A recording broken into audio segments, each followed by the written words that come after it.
Good morning. നമുക്ക് ഇന്ന് മുരിങ്ങയിലയും തക്കാളിയും പരിപ്പും ചേർത്ത് ഒരു നാടൻ ഒഴിച്ചുകറി ഉണ്ടാക്കിയാലോ. ചോറിൻ്റെ കൂടെയും അതുപോലെ തന്നെ ചപ്പാത്തിയുടെ കൂടെയും പുട്ടിൻ്റെ കൂടെയും ഒക്കെ കഴിക്കാൻ പറ്റിയ നല്ലൊരു നാടൻ കറിയാണ്. നിങ്ങൾ ഇതുപോലെ മുരിങ്ങയിലയും പരിപ്പും തക്കാളിയും ചേർത്ത് ഒഴിച്ചുകറി ഉണ്ടാക്കിയിട്ടില്ലെങ്കിൽ ഉറപ്പായിട്ടും ട്രൈ ചെയ്യൂ. എല്ലാവർക്കും നന്നായിട്ട് ഇഷ്ടപ്പെടും.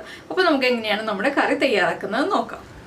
നമുക്ക് നമ്മുടെ ഇൻഗ്രീഡിയൻസ് നോക്കാം. ഞാനിപ്പോൾ 1/2 കപ്പ് തൂരപ്പരിപ്പോ അല്ലെങ്കിൽ മസൂർ ദാൽ എടുക്കാം. ഞാൻ മസൂർ ദാലാണ് എടുത്തിരിക്കുന്നത്. അതിലേക്കായിട്ട് ഒരു വലിയ കപ്പ് നിറയെ നമ്മുടെ മുരിങ്ങയില എടുത്തിട്ടുണ്ട്, ഒരു വലിയ സവോള എടുത്തിട്ടുണ്ട്, അത്യാവശ്യം വലിപ്പമുള്ള ഒരു തക്കാളി എടുത്തിട്ടുണ്ട്, പിന്നെ എടുത്തിരിക്കുന്നത് 1 പീസ് ഇഞ്ചി, 2 പച്ചമുളക്, ഇത്രയാണ്. പിന്നെ വേണ്ടത് നമ്മുടെ പൊടികളൊക്കെയാണ്. അത് നമുക്ക് ചേർക്കുമ്പോൾ പറയാം. ഒരുപാട് പൊടികളൊന്നും ചേർക്കാനില്ല കേട്ടോ. മഞ്ഞൾപ്പൊടി, മുളക് പൊടിയൊക്കെ ഉള്ളൂ.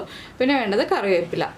അപ്പോൾ ആദ്യം നമുക്ക് പരിപ്പും തക്കാളിയും ചേർത്തൊന്ന് വേവിക്കാൻ വെക്കണം. പരിപ്പ് നിങ്ങളുടെ കയ്യിലുള്ള പരിപ്പ് 1-2 വിസിൽ കുക്കാവുന്നതാണെങ്കിൽ 2 വിസിൽ വരെ വേവിക്കുക. അല്ലെങ്കിൽ അതിൽ കൂടുതൽ വിസിൽ വരെ കുക്കാവുന്നതാണ്. 4-5 വിസിലാണ് കുക്കാവുന്നതെങ്കിൽ 2-3 വിസിൽ കഴിയുന്നത് വരെ പരിപ്പ് വേവിച്ചതിന് ശേഷം മാത്രം തക്കാളി ചേർക്കുക. എൻ്റെ കയ്യിലുള്ള പരിപ്പ് 2 വിസിൽ കുക്കാവുന്നതുകൊണ്ട് ഞാൻ തക്കാളിയും പരിപ്പും ഒരുമിച്ച് തന്നെ വേവിക്കാൻ പോവാണ്. അപ്പോൾ തക്കാളി വല്ലാതെ വെന്ത് ഉടഞ്ഞ് കലങ്ങി പോകരുത്, അതാണ് നമ്മൾ ഉദ്ദേശിക്കുന്നത്. അപ്പോൾ ആദ്യം നമുക്ക് പരിപ്പും തക്കാളിയും ചേർത്ത് വേവിച്ചെടുക്കാം. അതിനുശേഷം ബാക്കിയുള്ള കാര്യങ്ങൾ ചേർത്ത് മിക്സ് ചെയ്യാം. ഇതിൽ തേങ്ങയൊന്നും ആവശ്യമില്ല കേട്ടോ. അപ്പം നമുക്കൊരു കുക്കർ എടുക്കാം. അപ്പോൾ നമ്മളൊരു കുക്കർ എടുത്തിട്ടുണ്ട്. കുക്കറിലേക്ക് കഴുകി വൃത്തിയാക്കി വെച്ചിരിക്കുന്ന പരിപ്പ് ചേർത്ത് കൊടുക്കുക. നിങ്ങൾ തൂരപ്പരിപ്പാണ് എടുക്കുന്നതെങ്കിലും തൂരപ്പരിപ്പ് ചേർക്കാം കേട്ടോ. 2 പരിപ്പായാലും കുഴപ്പമില്ല. പിന്നെ നമ്മൾ കട്ട് ചെയ്ത് വെച്ചിരിക്കുന്ന തക്കാളി ചേർക്കാം. ഇതിൻ്റെ കൂടെ പരിപ്പിനും തക്കാളിക്കും ആവശ്യമായിട്ടുള്ള ഉപ്പ് ചേർക്കുക. പിന്നെ നമ്മൾ ചേർക്കുന്നത് 1 തണ്ട് കറിവേപ്പില, ഈ പരിപ്പും തക്കാളിയും കുക്കാവാൻ ആവശ്യമായിട്ടുള്ള വെള്ളം. ഞാനിപ്പോൾ ഒരു കപ്പ് വെള്ളം ഒഴിച്ചിട്ടുണ്ട്. ഇതിനി ഒരു 2 വിസിൽ വരുന്നത് വരെ കുക്കായി വരട്ടെ. ഈ സമയത്ത് നമുക്ക് സവോള ചെറുതായിട്ട് കട്ട് ചെയ്ത് വെക്കണം, പച്ചമുളകൊന്ന് സ്പ്ലിറ്റ് ചെയ്ത് വെക്കണം, ഇഞ്ചി ചതച്ച് വെക്കണം. അപ്പോൾ നമ്മുടെ കുക്കറിൽ പരിപ്പും തക്കാളിയൊക്കെ കുക്കായിട്ടുണ്ട്. ഞാൻ ഇപ്പുറത്ത് വേറൊരു പാൻ വെച്ചിട്ടുണ്ട്. ഇതിലേക്ക് നമുക്ക് ഒരു 3/4 ടീസ്പൂൺ കടുക് ചേർക്കാം. കടുകൊന്ന് പൊട്ടി വരട്ടെ. അപ്പോൾ നമ്മുടെ കടുക് പൊട്ടിക്കൊണ്ടിരിക്കുന്നുണ്ട്. ഇതിലേക്ക് ഞാനൊരു 3/4 ടീസ്പൂൺ ഉഴുന്ന് ചേർക്കുന്നുണ്ട്. ഉഴുന്ന് ബോളായാലും ഉഴുന്ന് പരിപ്പായാലും കുഴപ്പമില്ല കേട്ടോ. കടുക് പൊട്ടി തീരുന്നതിന് മുന്നേ ഇടണം. ഉഴുന്നിൻ്റെ കളർ മാറിപ്പോകാനും പാടില്ല. ഈ ഒരു സ്റ്റേജിൽ നമ്മൾ ആഡ് ചെയ്ത് കൊടുക്കുക. ഉഴുന്ന് വല്ലാതെ കളർ മാറുന്നതിന് മുന്നേ തന്നെ നമുക്കിനി ഇതിലേക്ക് നമ്മൾ ചതച്ച് വെച്ചിരിക്കുന്ന ഇഞ്ചി ചേർത്ത് കൊടുക്കുക. ഇഞ്ചി ചേർത്തിട്ട് ഇഞ്ചിയുടെ ആ ഒരു റോ ടേസ്റ്റ് മാറി വരുന്നത് വരെ ഒന്ന് ഇളക്കി കൊടുക്കുക. ഇത് നമ്മൾ വറ്റൽമുളക് ചേർക്കേണ്ടതാണ്. പക്ഷേ ഇഞ്ചി ആദ്യം ചേർക്കുന്നത് എന്താണെന്ന് വെച്ചാൽ വറ്റൽമുളക് ചേർത്ത് കരിഞ്ഞു പോകുന്നതിന് മുന്നേ ഇഞ്ചിയുടെ ആ ഒരു നനവോടുകൂടി ചേർക്കുകയാണെങ്കിൽ വറ്റൽമുളക് കരിഞ്ഞു പോവില്ല. ഇനി ഞാനൊരു 4 വറ്റൽമുളക് ചേർത്ത് കൊടുക്കുകയാണ്. ഇനി വറ്റൽമുളകും ഇഞ്ചിയും കൂടി ഒന്ന് കുക്കായി വരട്ടെ. ഈ സമയത്ത് തന്നെ നമുക്കിതിലേക്ക് നമ്മൾ കട്ട് ചെയ്ത് വെച്ചിരിക്കുന്ന സവോള ചേർത്ത് കൊടുക്കാം. സവോളയൊക്കെ ചെറുതായിട്ടാണ് കേട്ടോ കട്ട് ചെയ്ത് വെച്ചിട്ടുള്ളത്.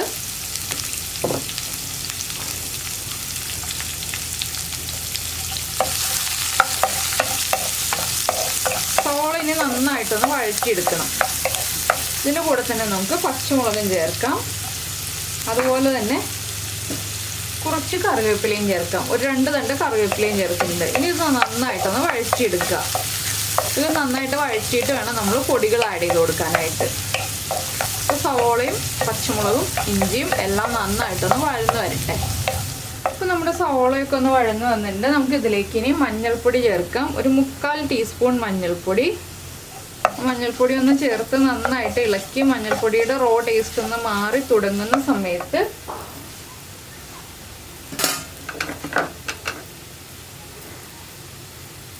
രണ്ട് പിഞ്ച് കായപ്പൊടി. പിന്നെ ഞാൻ ചേർക്കുന്നത് നമ്മൾ എരിവിനായിട്ട് പച്ചമുളക് ചേർത്തിട്ടുണ്ട്. അതുകൊണ്ട് തന്നെ കളറിനായിട്ട് ഒരു 1.5 ടീസ്പൂൺ കാശ്മീരി ചില്ലി പൗഡറാണ്.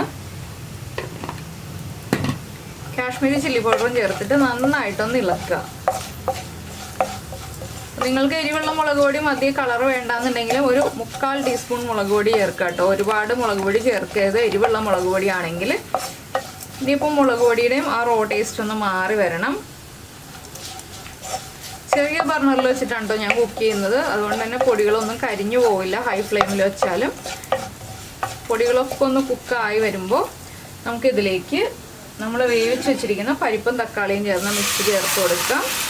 പിന്നെ നമ്മുടെ മുരിങ്ങയിലയും ചേർത്ത് കൊടുക്കാം. മുരിങ്ങയിലേക്ക് ഒരുപാട് കുക്കിംഗ് ടൈം ഇല്ല, അതുകൊണ്ടാണ് ഞാൻ മുരിങ്ങയില ലാസ്റ്റ് ചേർക്കുന്നത്.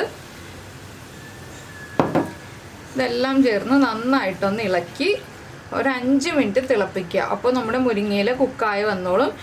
മുരിങ്ങയില ഓവറായിട്ട് കുക്ക് ചെയ്തെടുക്കരുത്, മുരിങ്ങയില വേഗം കുക്കായി കിട്ടും. വേണമെങ്കിൽ നമുക്ക് ആ സവോളയുടെ കൂടെ ഇട്ട് മുരിങ്ങയില ഒന്ന് വഴറ്റിയെടുക്കാം, പക്ഷെ അങ്ങനെ ചെയ്യേണ്ട ആവശ്യമില്ല. മുരിങ്ങയില ഇങ്ങനെ തിളപ്പിച്ചെടുത്താൽ മതി. അപ്പോൾ തന്നെ മുരിങ്ങയില കുക്കായി ചുരുങ്ങി വന്നോളൂ കേട്ടോ. ഇതൊന്ന് 5 മിനിറ്റ് തിളയ്ക്കട്ടെ.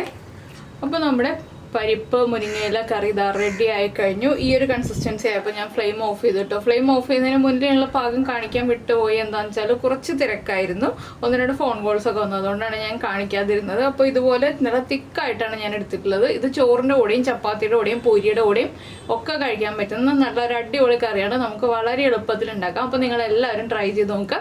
ട്രൈ ചെയ്ത് നോക്കിയിട്ട് നിങ്ങളുടെ അഭിപ്രായം നമ്മുടെ വീഡിയോയുടെ താഴെ കമൻറ്റ് ചെയ്യുക. അതുപോലെ ഇഷ്ടമായി കഴിഞ്ഞാൽ ഒന്ന് ലൈക്ക് ചെയ്യാനും കൂടെ മറന്നു പോകരുത്. പിന്നെ നമ്മുടെ ചാനൽ ആദ്യമായിട്ട് കാണുകയാണെങ്കിൽ നമ്മുടെ വീഡിയോ പ്രസന്റ് ചെയ്യുന്ന രീതിയൊക്കെ ഇഷ്ടമായിരുന്നുണ്ടെങ്കിൽ ഒന്ന് ലൈക്ക് ചെയ്യാനും കൂടി മറന്നു പോകരുത് കേട്ടോ. അപ്പോൾ നമുക്ക് നമ്മുടെ അടുത്ത റെസിപ്പിയുമായിട്ട് അടുത്ത ദിവസം വീണ്ടും കാണാം.